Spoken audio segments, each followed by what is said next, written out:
समस्त मोर praise the Lord.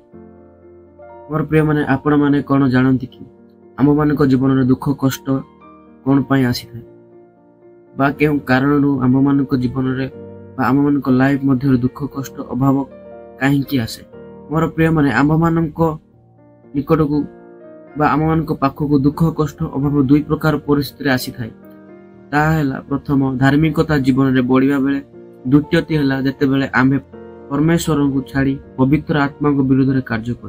धार्मिकता जीवन में बढ़िया बेले शैतान ताहा परीक्षा माध्यम आनी था। मोर प्रिय आमे माने जानी अछु शैतान की प्रकार दुख कष्ट अभाव नहीं आईब निकट को जाइथिला। मोर प्रिय आज जदि आम माने धार्मिकता जीवन में बढ़ुअछु आत्मिक भाव में परमेश्वर को निकट रे जाउअछु तो आपण माने जानिबा आवश्यक अछि जे दुख कष्ट अभाव रो परीक्षा आसीबार अछि। मोर आ आमे माने जते बेले आत्मा को द्वारा बढ़ुथिबा सेते बेले आत्मा आंब मान को शिक्षा देव। मोर प्रिय ईश्वर को वाक्य रे लेखा अछि जे मोर प्रिय मन जोहन 14 पर्व 26 पद किंतु से सहायकारी अर्थात जो पवित्र आत्मा पिता मोह नाम रे प्रेरण करिवे से तुम मानक समस्त विषय शिक्षा दे।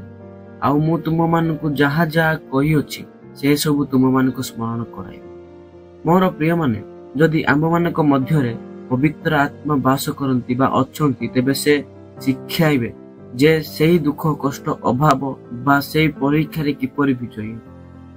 एही दुख कष्ट अभाव अल्प समय पाई किछि समय पाई होइଥାଏ। मोर प्रिय जे प्रकार यीशु को निकट को से दुख कष्ट मृत्यु आसीथिला आउ से तृतीय दिवस रे से ही ठारू से कबर मध्यरु जीवित होइथिले। मोर आपण मानक मध्य से अभाव रो 3 दिन आसीबो। मोर से दुख रो 3 दिन आसीबो। मोर से कष्ट रो 3 दिन आसीबो। मोर आउ आपण माने ता ऊपर विजय हेबे। मोर केवल केवल पवित्र आत्मा को सहाय्य माध्यम रे जदि आम मानक निकट पवित्र आत्मा वास करूछथि तहिरे आमे समस्त प्रकार परीक्षा रे उत्तीर्ण होबा।